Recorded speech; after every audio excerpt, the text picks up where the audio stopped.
අද වීඩියෝ එකෙන් කොහොමද ඔයාලා අන්ලොක් ටූල් එක බයි කරගන්න කියලා තමයි කියලා දෙන්න. කරන කෙනෙක් වෙන්න පුළුවන්, ෂොප් එකක් කරන්නේ නැති කෙනෙක් වෙන්න පුළුවන්. ඉතින් මේකෙදි මේ දෙගොල්ලටම අදාළ ඔප්ෂන් දෙකක් තියෙන. ඉතින් මේ දෙකත් එක්ක තමයි ඔයාලා මේ අන්ලොක් ටූල් එක මිලදී ගන්න. අනිවාර්යයෙන්ම මේකෙදි ටූල් එක බයි කරන්න කලින් අනිවාර්යයෙන්ම account එකක් හදලා තියෙන්න ඕනේ. ඉතින් account එක හදන්නේ කොහොමද සහ මේ ටූල් එක කොහොමද ඔයාලගේ ඉන්ස්ටෝල් කර ගැනීම සිදු කරගන්න සම්බන්ධයෙන් සහ මේ භාවිතය සම්බන්ධයෙන් මම කලින් වීඩියෝ එකක් ඔයාලට කරලා දෙන. ඉතින් මේ වීඩියෝ එකත් අනිවාර්යයෙන්ම බලන්න.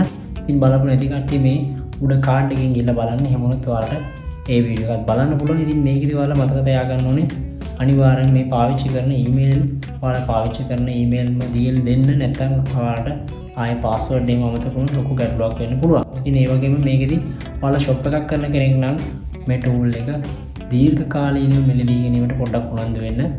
මොකද ෂොප් එකක් කරන්නේ නැති කෙනෙක්ට මේක දීර්ඝ කාලීනව ගැනීම ඇත්තටම තේරුමක් නැහැ. ඉතින් ඒ අයට පුළුවන් මේ ටූල් එක දවසකට විතර බයි කරලා මේ ඔයාලගේ තියෙන ෆෝන් එකේ ලොක් ටික ඉවත් කරගන්න. ඉතින් ඔයාලා ෂොප් එකක් කරන කෙනෙක් නම් ඔයාලා පුළුවන් දීර්ඝ කාලීනව මේ ෂොප් එකේ මේ වැඩ ටික කරගන්න මේ ටූල් එක බයි කරලා තියාගන්න. ඒ මොනත් ඔයාලට ෆෝන් ගොඩක මේ ටූල් එක පාවිච්චි කරලා ලොක් ඉවත් කරගන්න. ඉතින් මේකෙදි දවසකට ඔයාලට හැකි ප්‍රමාණය නැත්තම් ඕන තරම් මෙයාලට පුළුවන් මේකෙදි මේ ටූල් එක පාවිච්චි කරලා ඔයාලගේ ලොක් ඉවත් කරගන්න. ඉතින් ඒකත් මතක් කරගන්න. ඉතින් ඔයාලට මේකෙදි යම්කිසි ගැටලුවක් වුණොත් නැත්තම් ඔයාලා මේ ටූල් එක බයි කරාට පස්සේ මේක කොහොමද වැඩ කරන්නේ නැත්තම් මේ ටූල් එකේදී යම් ගැටලු වෙන්න පුළුවන්. ඉතින් මේ ගැටලු සියල්ලටම අපේ කඩේ අපි උදව් කරන. ඉතින් අපේ WhatsApp එකේ මැසේජ් එකක් දාන්න. මැසේජ් එකක් දාලා ඔයාලගේ ටූල් එක බයි කරගන්න. ඒ වගේම ඔයාලගේ උදව් ටික ඉල්ල ගන්න පුළුවන්. ඉතින් ඔයාලගේ වෙනත් දුරකථන ගැටලු වලට අපිට මේකෙදි සහාය වෙන්න පුළුවන්. ඉතින් අනිවාර්යයෙන්ම